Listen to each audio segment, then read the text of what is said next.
So, alas, since we've last spoken, Iran kind of sort of attacked. Not really. Let's be honest. It was a half-ass attack.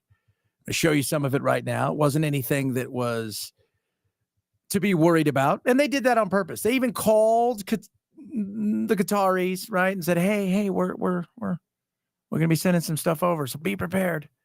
Right? I want you guys to be prepared for this for a reason. And the reason is they don't want any more. They don't. That's not a shocker. They don't want any more. What they want is, as a regime, to survive. That's the big deal. You got to survive. And in fact, this was so weak, Trump's like, eh. So I always said there's going to be a body count. I'll let you guys, I'm going to peel back the curtain and show you a little bit about like what our business is. Our business is when I'm on the radio, if we're doing stuff and there's a shooting, everybody says, oh, it sounds horrible, but the reality is who did it? What's it about? Are there a lot of injuries? Is there death? You're looking for something. Same thing here. I said this over the weekend. I said it yesterday. Whatever happens, unless there's a body count, meaning if they don't hurt any of our soldiers, if it's everything that we thought it was, which was completely performative and telegraphed, just kind of like with Soleimani, where they sent some stuff out to show their people, we showed them the great Satan, we stopped them. That's all this was. That's it. They warned Qatar, they warned the areas that things might be going, and lo and behold, what happened? Everything got shot down, nobody was hurt, and we're moving on with our lives. You're saying run. That's Hell us. yeah. That's us. Hell yeah, that's Fuck yeah! language.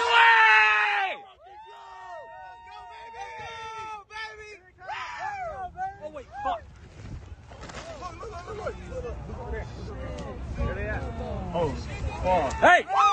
Hey! Splash! Splash! Splash!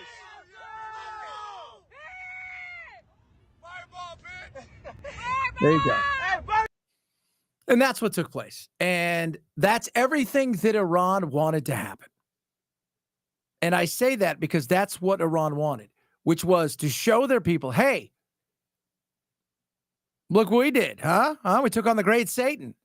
And then look over at us and go, right.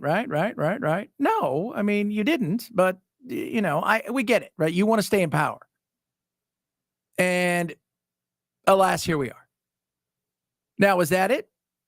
I think for now it is. I think for now we're going to see cooler, calmer heads prevail for a little bit. Doesn't mean for a lot of it, but for a little bit, we're going to see cooler, calmer heads prevail. But and as I've titled this, you know, they attacked us, but now what? Here's the thing. The now what is they're circling the Warhawks, making the noise, right? They want to do Warhawky things. It's gone from, well, we got to do this to we got to do that to well, the enrichment. And then once the goalpost is moving. And I hope Trump stands strong because no, I don't want any of this shit. I don't want boots on the ground. I don't want young men and women dying for what we're still not quite sure. Well, they could have gotten a nuclear weapon. And you listen to this, how this has changed. This is Marco Rubio over the weekend with Margaret Brennan talking about, well, it doesn't even matter. I mean, none of it matters because they could have. Well, the could have doesn't count. Let me follow up on a phrase you just word, weaponization ambitions.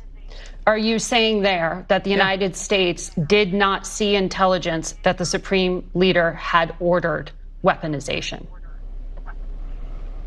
That's irrelevant. I think that question being asked in the media, that's an irrelevant question. No, they have that is everything the they need key to build point a in weapon. U.S. intelligence assessments. You know no, that. No, it's not. Yes, it was. No, it's that not. The political decision had not been made. I know that better than you know that, and I know that that's not the case. But I'm asking you whether the order was given. And the people who say that, it doesn't matter if the order was given. They have everything they need to build nuclear weapons. Why would you bury things in a mountain, 300 feet under the ground? Right. Why would you bury why do they have 60% enriched uranium? You don't need 60% enriched uranium. The only countries in the world that have uranium at 60% are countries that have nuclear weapons. because it can quickly make it 90. They have all the elements. They have. Why do they have a space program? Is Iran going to go to the moon? No, they're trying to build an ICBM. No, but so that's a question. That's a question. That's a question of intent. And you know, in the intelligence assessment, that it was that Iran wanted to be a threshold state and use this leverage. I'm talking about the public March assessment, and that's why I was asking you if you know something more from March. But that's also an inaccurate representation of it. That's an accurate representation of it. That's not how intelligence is read. That's not how intelligence is used. Here's what the whole world knows. Now, forget about intelligence. What the IAEA knows. They are enriching uranium well beyond anything you need for a civil nuclear program. So why would you enrich uranium at 60%? Right. If you don't intend to one day use it to take it to 90 and build a weapon. Right. Why are you developing ICBMs? Why do you have 8,000 short-range missiles and 2,000 to 3,000 long mid-range missiles that you continue to develop? Why do you do all these things? They have everything they need for a nuclear weapon. They have the delivery mechanisms. They have the enrichment capability. They have the highly enriched uranium that is stored. Yes. That's all we need to see. Right. Well, especially in the hands of a regime that's already involved in terrorism and proxies and all kinds of things around. They are the source of all instability and no one's in the Middle East. No one's disputing that. I'm not doing that here. And they were censured at the IAEA for that enrichment and for violating their non-proliferation agreements. I was simply asking if we had intelligence that there was an order to weaponize, because you said weaponization ambitions. Well, we have intelligence that they have everything they need to build a nuclear weapon, and that's more than enough. And that's really not what we were told. See, it's all changing. Well, it's more than enough. It should have been. Look, we don't want bad guys getting weapons. My fear has never been whether or not Iran will use them, because one thing I've noticed through my 50 years of living, I almost said how old I was, but I'm not going to, because I want to period from my 25 years of living, is regimes like to stay in power. They look over and they see Libya and they're like, well, that didn't work too well. And Ukraine, where they gave up their weapons, they got invaded. So maybe thinking about, did this push us to push them to try now to go and do it? Maybe, maybe not. Right now, the big issue is what's going to happen with the Ayatollah. Because whatever happens ain't happening on his timeline. He's also 86, so he's past his sell-by date. I think we recognize that. And, I would be going to him going, look, back channel. Dude, you could fly to Russia, maybe North Korea right now, Pyongyang, not bad this time of year, right? Maybe get some of those virgins early, right? Hang out, not get blowed to smithereens.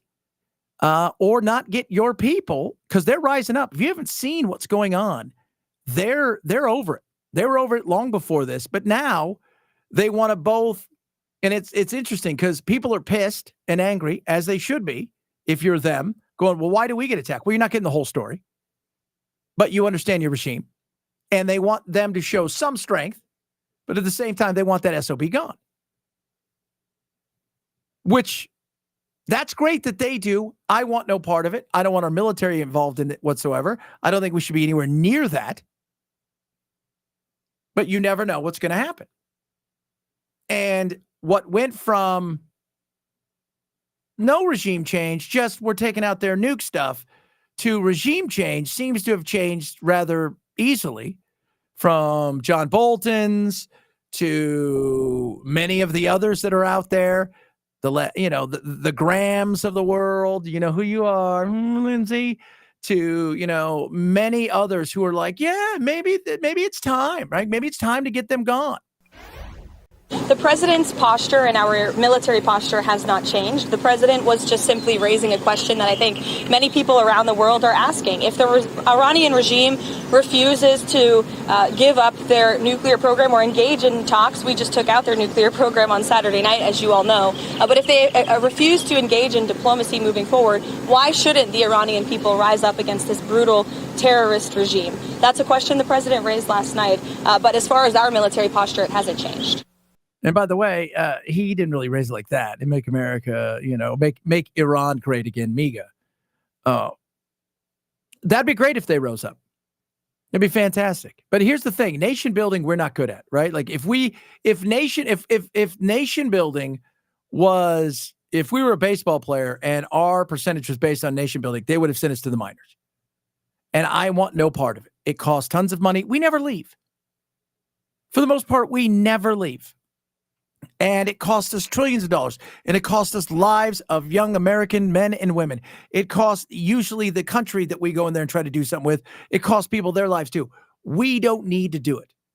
They can do it themselves. And I think if Israel does its thing that it can do from the inside, and I saw Tim Burchett a little while ago saying the exact same thing. Now let's get out of the way and let Israel do their thing. We've done what we said we're going to do. Doesn't mean that that's going to happen, because we all know that BB's going to do his thing. And this is a bucket list for him. And the pressure that's coming from AIPAC, the pressure that is coming from many others out there, the pressure that is coming from BB himself to continue to do something.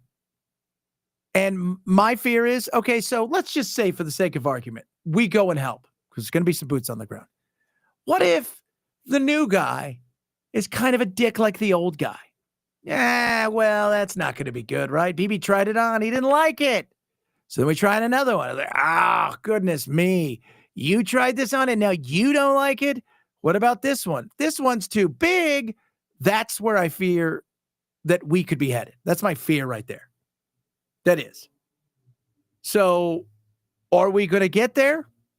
I don't know. But I like my idea of like backdoored and basically saying, dude, look, get the fuck out. Okay. It's time for you to go.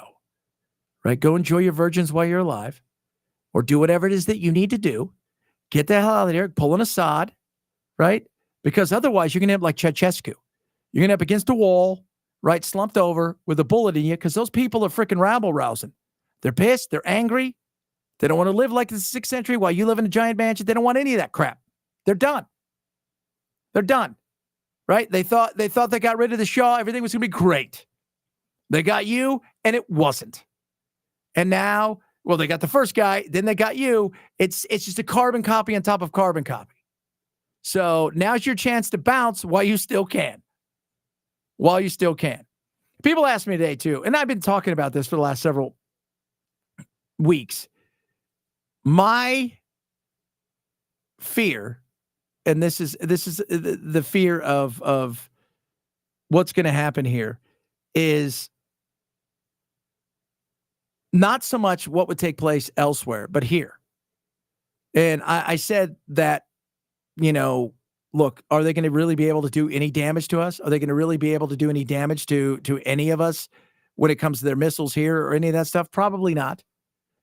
But what they could do is sleeper cells. And we, I don't know if you guys are aware of this, the last 4 years, the guy that was in charge, who was 143, didn't know if he was alive or not, kept telling everybody he was fine. And then, you had Mayorkas going, the border's secure. Well, it wasn't, and it isn't. Over 1,500 plus Iranians came to the border. 762 were paroled in here. Doesn't mean they're all bad. I'm not saying that. But then you got to throw in the gotaways and all of that stuff. And what do you have? Well, you've got a situation where, yes, there could be some serious issues in the coming days and weeks. Now, I don't think that's going to happen. God willing, it doesn't, because I think, once again, they felt enough of what went on. And because of that, they're going to want no part of that. Okay? But doesn't mean you aren't diligent. And it doesn't mean that everybody, because remember the proxies, right? There's a lot of people here from all over the place. Not everybody here is because they love us. Not everybody here is because they care for us. Some of them are here because they would love to do some shit to us. Senator, when you talk about reprisals, people think about sleeper cells here. Do they have a right to be concerned? Good morning, Brian. Unfortunately, they do have a right to be concerned. As you said, Joe Biden had a wide open border policy for 4 years. We know that terrorists tried to enter our country. Iran has a long history of terrorizing America going back 46 years, to include here in the United States. Yeah. And they would love to get a part of doing something here, but they also recognize what the end all to be all would be, which would be a giant foot in their ass if they did something coordinated. So, while maybe if, when you back a caged animal or any kind of animal, wounded animal into a corner, and that was the last straw that was going to, that he had to pull the last thing, yeah, that could have been an issue, but it's not going to happen. It isn't. At least I don't think at this point. Doesn't mean somebody can't go rogue. Understand that. Now, the good news is, and this is just breaking, apparently, and again, this will be over the next coming few hours, Trump announces Israel and Iran ceasefire, says he's going to end the war. How does that look like? What does it look like? I don't know. And that looks like a group of people that are trying to stay in power. That's what that looks like. If you smell that, that's not fajitas. That's terror. They don't want the asses kicked out. They don't want to die by the hand. They don't want to go Gaddafi's way. They don't. So, and they recognize that they're up against it, and they have no friends left. And the proxies they do have left are limited in scope because they've had their asses handed to them by the Israelis. And so they're done. Now, regime change, like I said, if I was him, I'm bouncing. And God willing that this continues to hold up, if indeed it is true, and we will find out sooner rather than later, I'm sure, what the full details are. But that's great news. So what we do know is ceasefire will be in effect between, now this is not Hamas, which is still out there. We forget all about that. But this is between Iran and Israel. And the Iranian people and the Israeli people, they're exhausted. I mean, you know, we're so blessed. We live in this country. Nobody's attacking us. Nobody's going to attack us. We're not. When's the last time you heard a siren where you had to get somewhere, unless it was a, you know, I don't know, a tornado? Shit ain't happening. It isn't. And I think the Israeli people are exhausted too. They were saying, we can't live underground forever. We can't. Can't happen. So I think this is exactly what people want, and everybody gets to go to their corners and feel like they got something out of it. See, that's the one thing that you always have to remember in war. When people are looking for the exit, they all want an off-ramp. We can go look at what's going on right now with Ukraine and Russia. Everybody wants an off-ramp. What do you want to do? You don't want to surround your enemy on all the sides. Nope. You want to give them a way out. You want to give them and that's what everybody's hoping and praying will happen sooner rather than later with Ukraine. Now comes the bigger question, the question that came on October 8th after what took place on October 7th. What's the next step when it comes to Hamas? That's a big question. And I could not tell you what that's going to look like. Because until Hamas is gone, you're not going to have the peace that you're hoping for.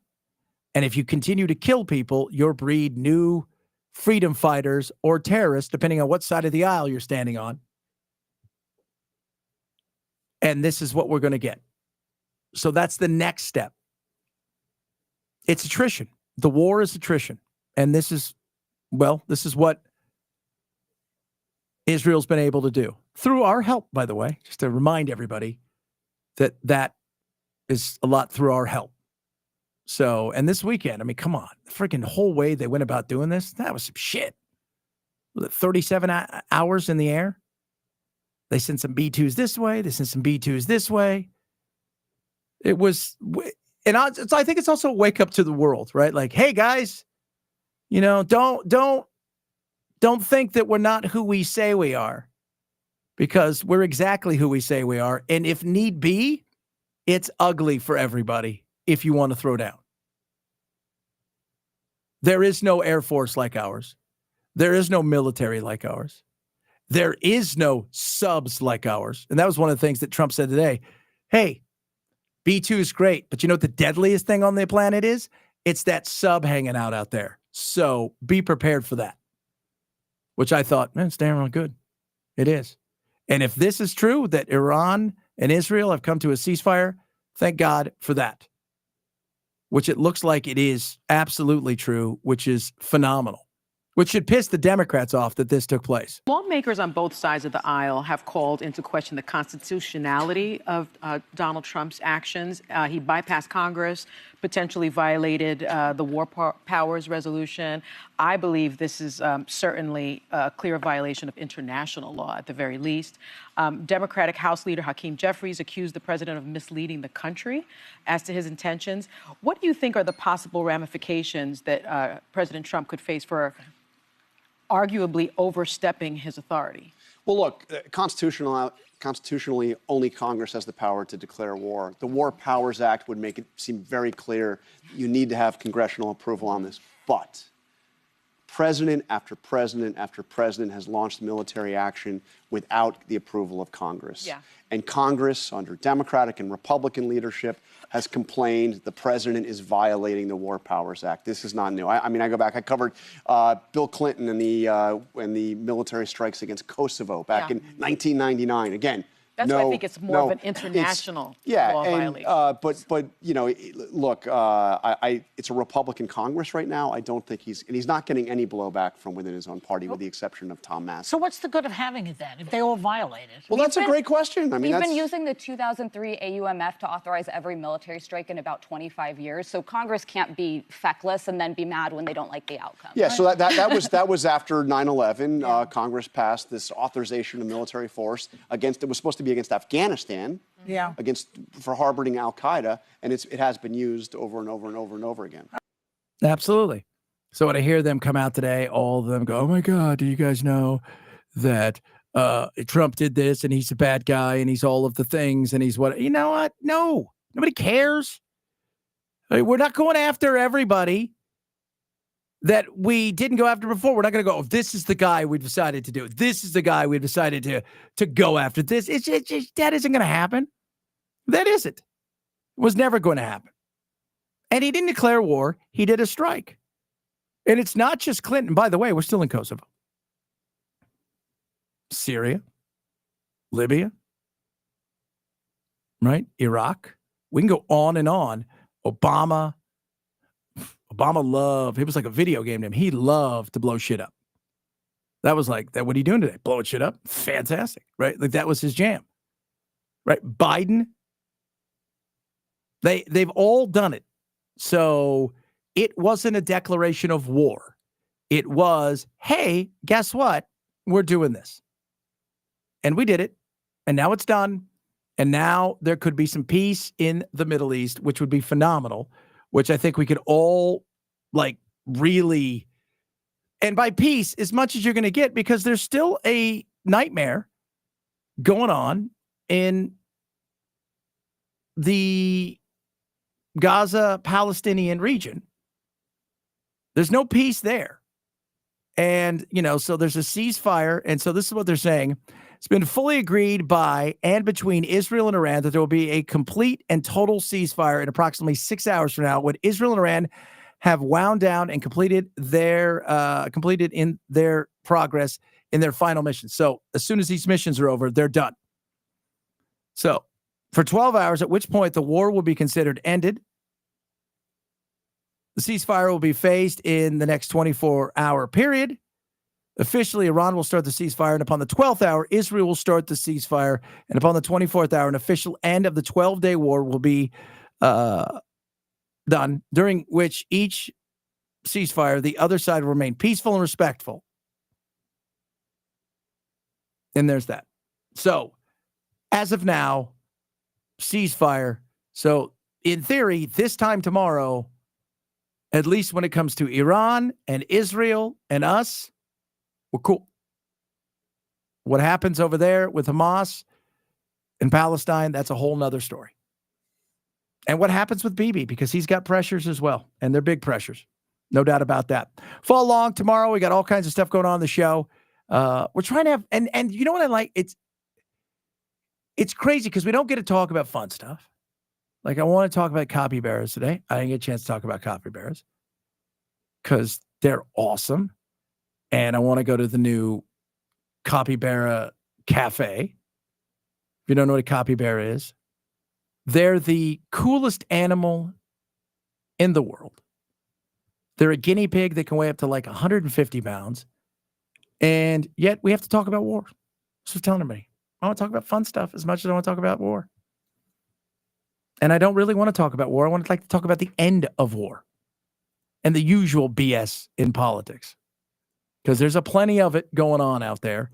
And we're going to find that out soon, too, because we got the great, big, beautiful bill coming up for a vote. And it's great, big, and it's beautiful. No, wait, it's just great, big.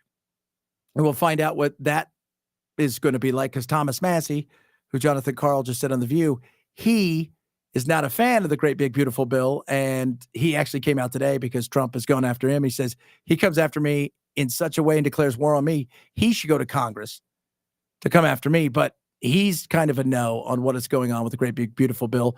So that'll be at least something that's not war related, which is a blessing. You guys have a great night. We'll do it again tomorrow. Check us out across all of our social media. If you're watching on YouTube, like and subscribe. Check that out. And if you are on Instagram and all that thing, share away. We really appreciate when you do that. Check out our podcast. Go to chadbensonshow.com. Podcast available everywhere. And if you want to listen to us live, 6 to 9 Pacific, 9 to noon on the East Coast, go to chadbensonshow.com and check it out, where you can see us going and talking radio stuff that's not all of the chaos that goes on. Because, God, man, we deserve better. We ain't going to even talk about all the other fun stuff that we want to talk about. Life stuff.